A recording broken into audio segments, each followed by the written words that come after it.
sack test any more forgiving to JK Dobbins? Did you see anything more positive, or is he another running back that you feel might be getting a little overvalued in the way people are looking at him? You know what? I've gone back and forth on Dobbins even since the time I wrote this. I think JK Dobbins is going to have a big role, and I think he's going to be very good.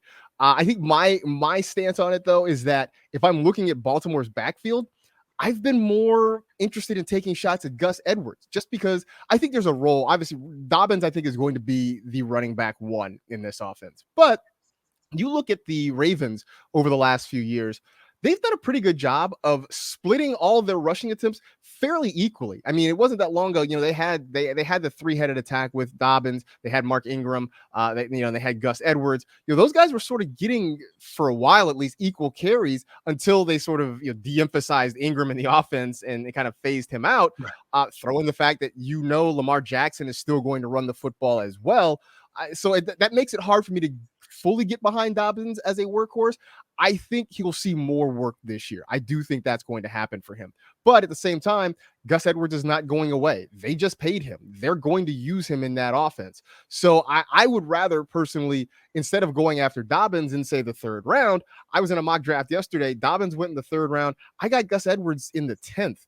And so it's like a 7-round difference for guys whose production, while it may not be a one-to-one comparison in terms of what you get production-wise for them, I don't think the gap is going to be that wide between Dobbins and Edwards. And if I can wait 7 rounds and get a guy that will give me similar production, that's what I'm going to do.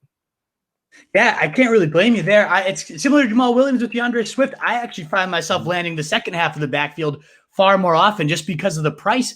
And I do think the workloads aren't going to be quite as vast as maybe a lot of people do. So I'm fully on board with you on this one too. Both of the backs were very efficient because the run game is just so efficient there. Dobbins led the NFL in 6.0 yards per carry last year, but Gus Edwards was only a few spots behind him. I think at like 6 or 7 on that list. He can get it done. The guy isn't really sexy at all. No one's gonna be like, oh no, you took Gus Edwards from me. But man, like if something happens to Dobbins, the fact that he's been so efficient as a runner, I like that a lot too, because they're going to get the work. Mark Ingram's now gone, so it's one less mouth to feed there. So between those two, I'm fully with you there. I know they've been talking a lot about Dobbins getting that receiving workload bumped up a little bit, but it's another one of those things I want to believe it when I see it. There's a lot of good studies by people a lot smarter than me out there about mobile quarterbacks just not really targeting running backs nearly as much as a statue like a Phillip Rivers, because they can go run for those first downs. They don't need to kind of dump it off and make the running backs do the work.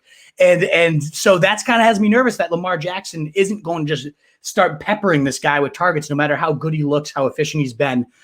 So I'm with you. I'm a little skeptical on both these guys. I feel a little bit stronger about Swift just because I think the Lions are going to be so bad and they're going to have to throw so often. And I know Goff, that hasn't been his tendency, but if they're comparing him to Kamara a little bit, like, of course, Kamara is so much more valuable in a Saints offense than the Lions they're going to be. But yeah, there's both sides. It's interesting that you pointed out it's so easy to see the gem side of these guys, but we have to consider the downside as well.